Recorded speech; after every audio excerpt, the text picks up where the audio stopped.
o te rangi o maumahara e haere atura, haere atura, haere atura. Koutou o te tau o te marama o te rānei e haere, haere, haere atura. Karama te pō, karama te ao. Aruru ana te reo o te taitoke rau e. Tau mai ana ngā taura here o te wānangoa o te aroa e. Orahia mai ngā koranga kia tākoto te manuka. Orahia mai te moana kia tau. Nau mai, haere mai, whakatau mai rā. Tuku whakamoi ni tiki ai whanga manu. O te tamawa i roa tapi me ngā ni ropono me te maanga e tautoko mai. Ai nei, ake nei, ai. I te maanga i ngā ane he ropono e te toko turu tapu. Tēnei ahau tuko te pono ngā tuku whakamoi me tiki mua tuko te aroaro. Ki te tāpāri pini tā oku tinihitanga, moikoretanga, hauriatanga, pāheketanga. Wariwaritanga, kuaretanga o te tinana me te wairoa. Kia horo kia mā ki te hukarere. Haroka te kukupā, ka noho ana au i runga te ngā kiripini tā. Ia whānau hau ai ki rota te wairoa. Ko te maangai anō hei tautoko mai, ai e nei, ake nei, ai. I te maangai i ngā ane he raponu e te tokoturu tapu. Ko tachi mai no ko te kiwanganui ki tēnei whakamoi mi te o mātou. He tātari i ngā kupu katoa, e whakapuakina i mātou roto koutou kororiatanga. Ko koutou nei hoki te timatanga me te whakotina mai o mātou. E tumanako te nei i roto koutou kororiatanga. Ko te maanga anō he tautoko mai, ai e nei, ake nei, ai. Tāpai, tango i te tāpai mi te ripini tā. E te minenga, e whakaiara rā tātou ki te tāpai atu i o tātou he katoa, ki o tātou āriki, kia taunu ki te ahi, ka prunga te ni, ai. I pene tā, ka nohono tātou i runga i te ngā kairipini tā, kia whānau hau ai ki roto te wairua ni, ai. I te maangai i ngā ane he rapono, kua rongo iho nei koutou i tō mātou reo tāpari pini tā. Nō reira, i tika ai kia hoatu a mātou whakamuimiti, ki o koutou aroaro, o koutou manaakitanga. I whiwhinei mātou, mai o ngā rā ki muri taino ki tēnei wā. Ka inoi atu nei mātou kia whakaungia mai tō koutou aroha noa. Ki runga ki a mātou munga wā katoa, ko te maangai anō hei tautoko mai, ai e nei, ake nei, ai. I te maangai i ngā ane he rapono i te tokoturu tapu. Tukuna atu ngā karere ki a koutou, ki te manaaki, ki te chāki, i a tātou katoa, o te ihu takiwā ki te taitoke rau. E whakanui ana te koroetanga o ngā tauira, e whiwhi tohu ana i tēnei wā. Ko te maangai hei tautoko mai, ai e nei, ake nei, ai.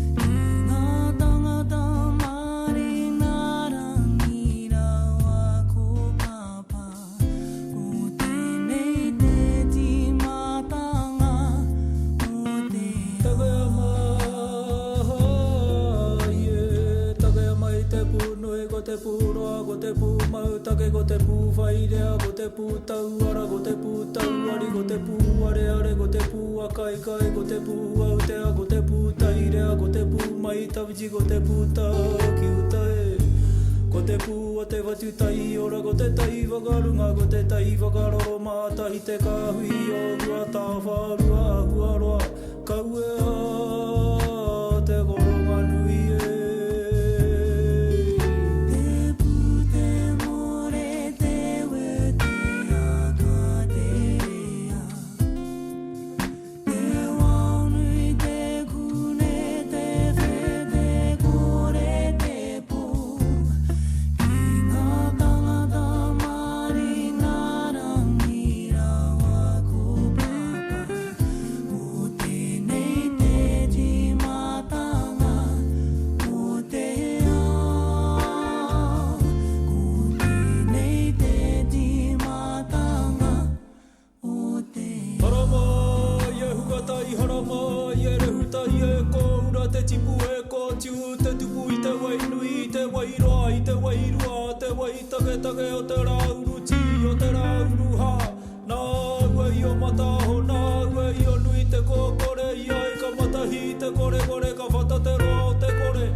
Hono e te whānau, tēnā koutou katoa, ko hau tēnei, ko Brenna Smith, ko hau te kaiako, mo taupukitanga ki te reo kairangi.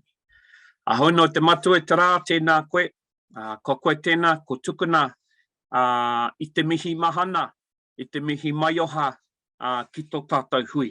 He pua waitanga te kaupapa, he pua waitanga te whakahaere, e mihi ana, e mihi ana, e mihi ana.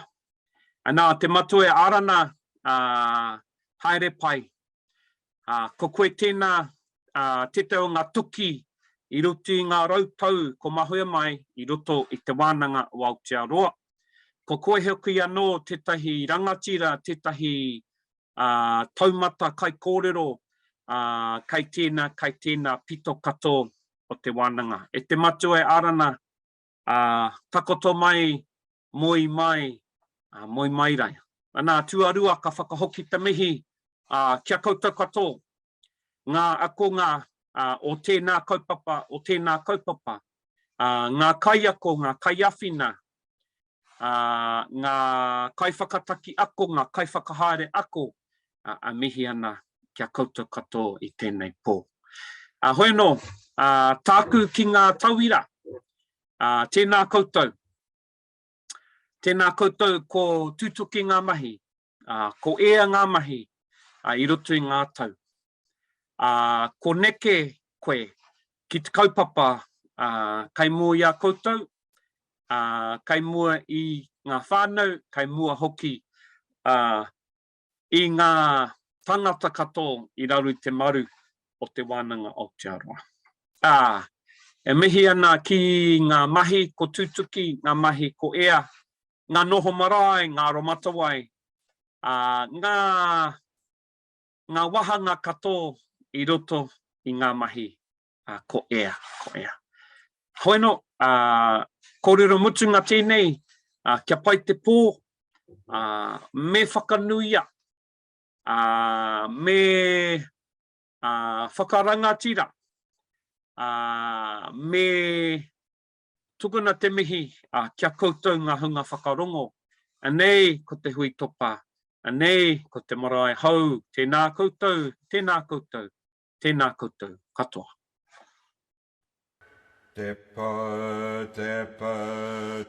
toko I whenuku, te toko I wherangi, toki a tuki a. Ko te mumu, ko te awha, ko te mumu, ko te awha, ko te manihi kai o ta takere panapana, karau I ronga, karau I raro, ka whai tā more.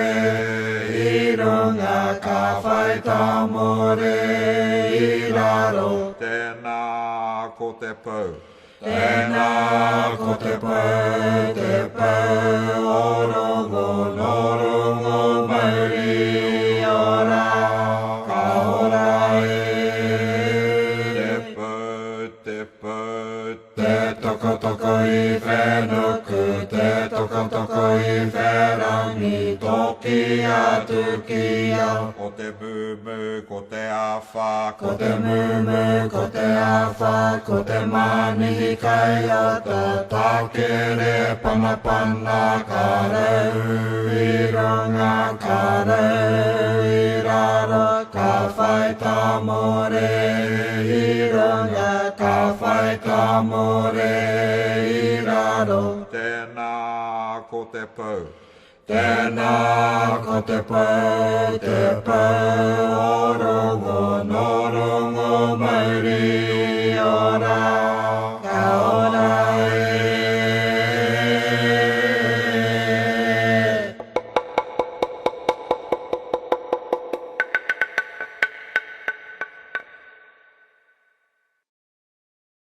Tuatahira, ka papaki ngā tai o mihi o aroha, kia koe e te pāwhakawairoa te waru. Mō ngā karakia Kwatukuna I runga I tēnei rangi, tēnā koe. Ka huritaki mihi kia koe e te manu kōrero mō ngā mihi whakatau, ngā mihi wahapu, kei taku rangatira, tēnā koe. E ngā manu e kai ana I te mātauranga Māori, kia koe karanga whaia, aku karanga matua, ngā karangaranga maha katoa, nau piki mai, nau kake mai, raro. Kia ora and welcome. I am your host this evening for the Te Wānanga o Aotearoa graduations for Te Tai Tokerau in 2021 and 2022. He uri tēnei no hokianga, no muri whenua, no Ngāti Hine, ko Kapua Nathan tōku ingoa. Te Wānanga o Aotearoa firmly believes in celebrating tauira success and achievement. However, during these times, we move to online graduation ceremonies for the health and well-being of our kaimahi, tauira, and families. Today is the second of 8 graduations that will be held online. And in this session, we celebrate the success of tauira that are graduating with their tohu for te aupikitanga ki te reo kairangi. Before we commence with presentations, we'll cross over to Morehu McDonald, Aukaha Ako for te ihu takiwā to address our graduating tauira, whānau and viewers. Ko te pū, ko te kauru, kei te hehea, kei te kōrunga mata. Tū ramarama nuku, tū ramarama rangi te rangi e tūnei te papa e takoto nei. Ko nā tauiro nā wānanga whakamau. Whakamau ki te ingoa tapu o iho I te wānanga. Whano, haramai te toki, haumi e, hui e, taiki e. E ngā iwi ngā reo ngā mana, ngā māta waka na whanaunga te moane a kiwa. Ko ngā iwi taki nā waiwai tapu, kei te whakauru mai ki tēnei mō mahi, I roto te hi takiwa, mai tāma ki whakawhiti atu ki te Tai Tokerau, ngau mai, hara mai, whakatau mai. Whakatau mai te nui te rahi me ngā maunga pakaranga tira mai ngā tapu o ngā waiti o ngā waita, ko tai mai I runga te kaupapa o te rā te whaka nui atu te kaupapa o te pō waitanga o ngā tauira, ngā taura, ngā pī. I te tai atu ki te taumata o te mātauranga ke whiwhinga atu tēnā o ngā waihotanga kui mākoro mā te pō. Nō reira nau mai, hara mai raure te taumata kōrero ki te wehe ki te atu o te timatatanga o te whakaro nui. Me whakahōnora tia tō tātou nei kingi tua hei tia pō te tau te wherawhera te tuawhitu. Me ona whare ariki katoa, tai no ki te kāhu ariki, rire hau pai mārina. E mai ana ki te arohoi nei, e ki nei roto te Tai Tokerau, ki tēnei moa o te pua waitanga, o tēnā, o nā tauira mai whāngārei, whakapiti atu ki kai kohe, tai no atu ki te kai taia, tēnei te mihi atu, mihi atu ki ngā iwi maha, Tēnei te mihi atu ki ngā hapu, ngā marae, puta noa, i te rohena, e kia nei, i roto e te tai tukarau. Nō reira, e mihi ana ki ngā rangatira, katoa ki te whakauru mai o te haukainga nei, o ngā hapu maha me ngā iwi maha, ki te tautoko atu te kaupapa o te pua waitanga ki roto o te tai tukarau. Nō reira, nau mai, hara mai, tēnā koutou, tēnā koutou, kia ora hui hui mai tātou katoa.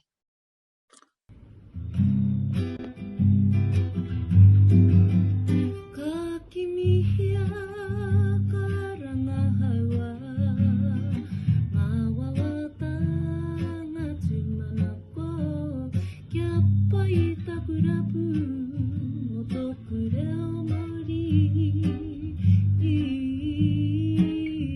Ka mumahara ngā korero,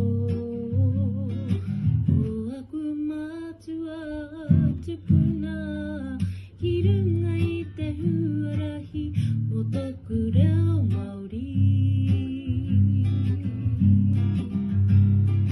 Whakapaua tō ngā kou ki te whakawhirina ki kia, i hoa koua hoki e oki oki, ki tau matauranga ake i o ara katoa, whakaro ki aia, mana e whakatika, tohuarahi, ka kimihia ka rangahaua, ngā wawata ngā tūmanako, kia pai taku rapu, mā tōku reo Māori. Kia pai taku rapu, mā tōku reo Māori. Hara mai te tahi āhua e morehu. Thank you for an inspiring kōrero. I hope our tauira implement your guiding words within their endeavours to further enrich their lives, practice and educational journey. Ngā mihi nui. I'd now like to cross over to Vanessa Eparaima, Chairperson of Council, Mana Whakahaere, to read the oath for our graduating tauira of Te Aupikitanga ki te Reo Kairangi. Papaki kawana ngā tai o aroha, rere nei te au o whakamanawa i te moana nui o te ngākau, ki tēnā tai whanga, ki tēnā kuanga wai, ki a koutou i ngā maunga whakahi, i ngā awa whakatere tanewha, tēnā rā koutou katoa. Firstly, I'd like to acknowledge and welcome you all here today to your graduation ceremony and offer my sincere congratulations to you and your whānau upon your graduation with Te Wānanga o Aotearoa. As the chair of Te Mana Whakahaere, I take great pride in each and every one of you and the very real changes that many of you have made in your lives. You are the embodiment of our vision of whānau transformation through education. This last year I know has been challenging for all of us, but none more so than you, our whānau. Not only have you worked, studied and adapted to new ways of doing things, but you continue to be at the forefront of our battle against COVID-19. Ka nui te mihi ki a koutou. COVID-19 will continue to be an issue for us all in the coming months, and we are regularly reviewing what we do and how we do it to ensure that you, our tauira, continue to receive, no matter the medium, an education rich in the foundations of mātauranga Māori. Today, however, is about you. It's about celebrating with you and acknowledging the faith that you have in yourself and in your ability to design your own future. We here at Te Wānanga o Aotearoa just feel very honoured and privileged to be a part of your journey. So thank you for choosing us. So again, my warmest congratulations to you all. Have a wonderful, wonderful day. You so deserve it. It now gives me great pleasure to read the following oath. I te mana kei runga I au mai I te kainihira, ara mai I te mana whakahaere o te wānanga o Aotearoa me te whakatau a te kainihira, ka tū tēnei ko Vanessa Eparaima, te himana o te mana whakahaere, ka whakawhiwhi atu I ngā tohu ki ngā tauira kua eke I a rātou ngā paearu o tēnei wānanga. By the authority vested in me by the Council, te mana whakahaere of Te Wānanga o Aotearoa, and by resolution of Council, I, Vanessa Eparaima, Chair of Te Mana Whakahaere, award the diplomas and certificates stated to those who have satisfied the requirements of this wānanga. Congratulations again. I'm so pleased for you all, and thank you so much for all your hard work and your faith in us. Please, everyone, honour our graduates with your applause. Kia ora. Tēnā koe, Vanessa. Without further ado, we will cross over to Byron Ripia and commence presentations for Te Aupikitanga ki te Reo Kairangi.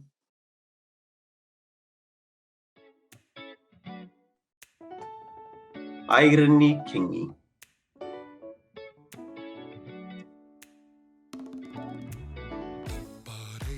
Amy Roger.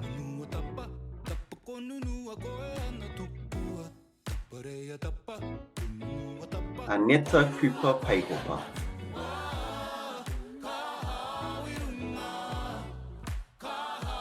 Angeline Rakite.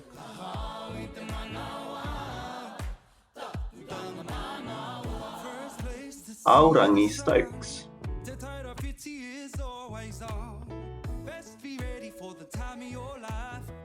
Caroline McKinney.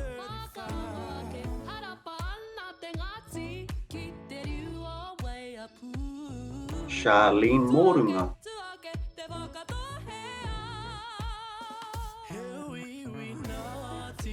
Christiana Waite.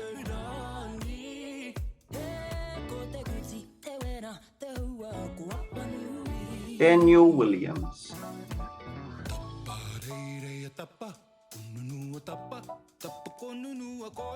David McKenzie.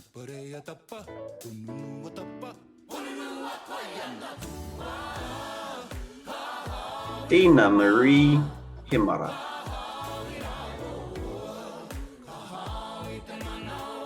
Desmond John Kelly.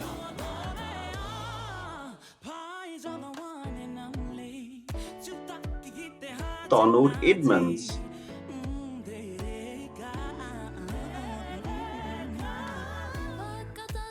Elizabeth Shortland.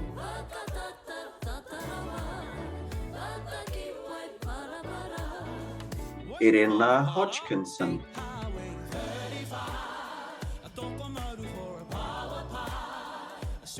Hiriana Kolkat.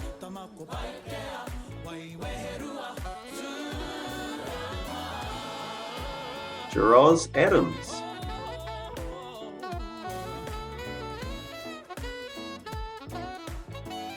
Jason Taylor.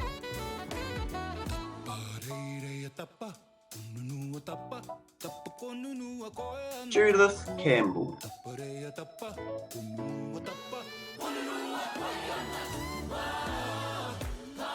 Crystal Woldseth.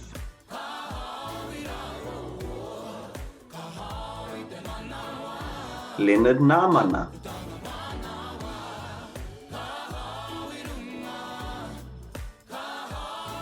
Lisa Tito.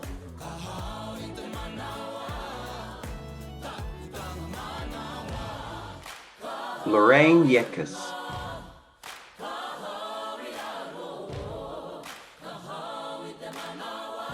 Lucy Wihongi.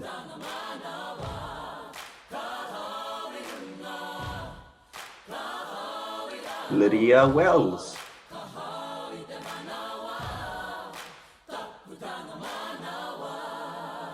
Lynn Natu.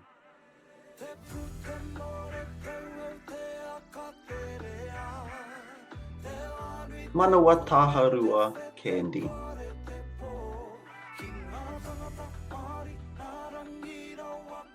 Maurice Cooper Kapa.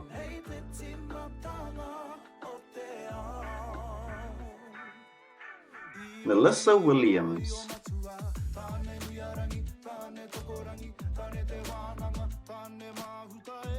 Melanie Hirawini Pona.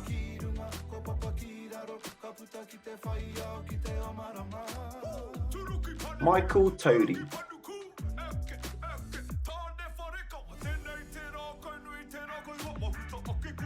Miriama Himara.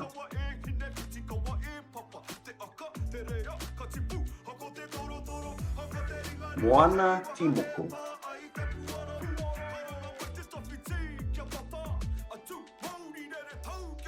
Phoenix Warahi Luka.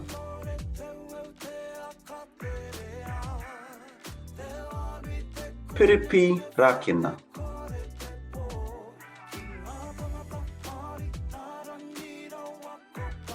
Polly Honui. Princess Livingston.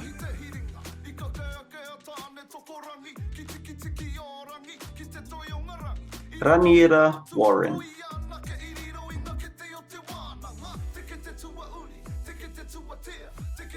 Richard Wirahiko Kyle.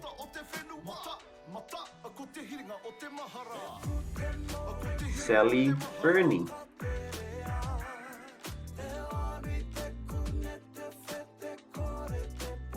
Samuel Earl Payhopa. Season Downs.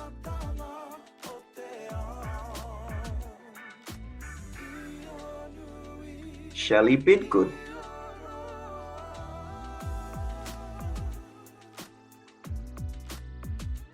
Simon Taylor Wihongi.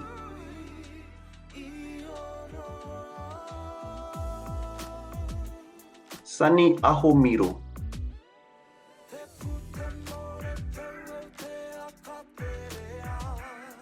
Stephanie Ann Tewake.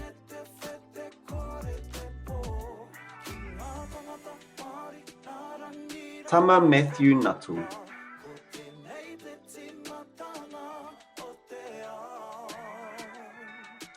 Tanya Tucker.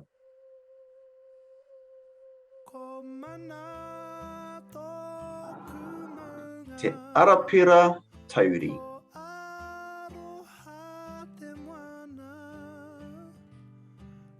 Te Ataroa Candy.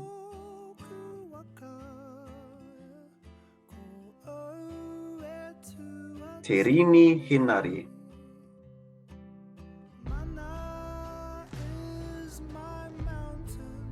Shai Karauna.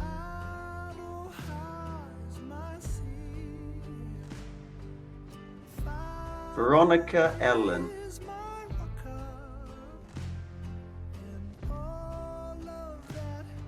Wiremu Hohaya.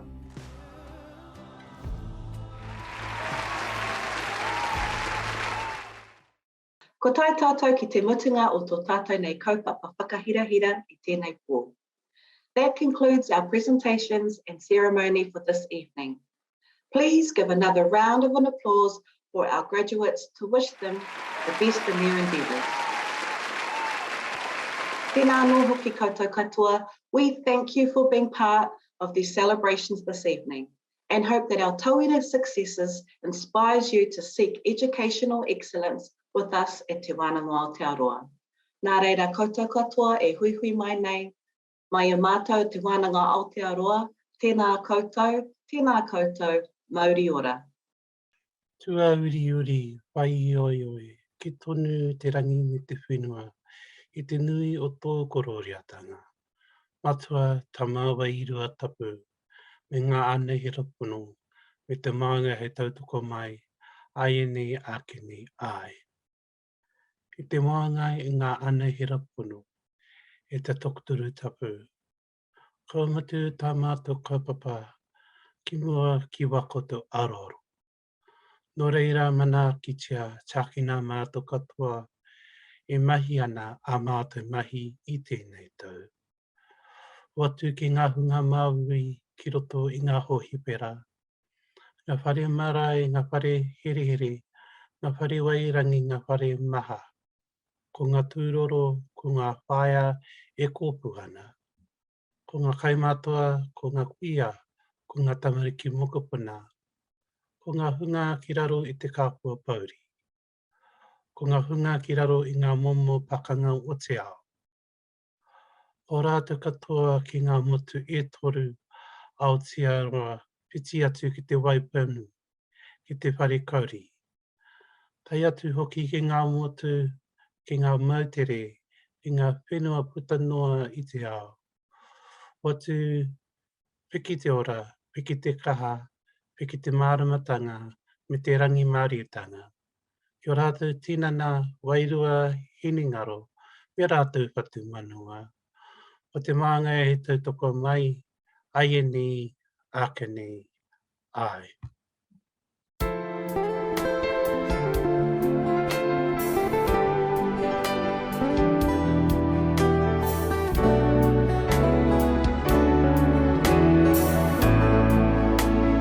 Pakarongo mai ki te reo e tangi nei, e ringihia mai ana, mai i a kukamo, ngaro e matae.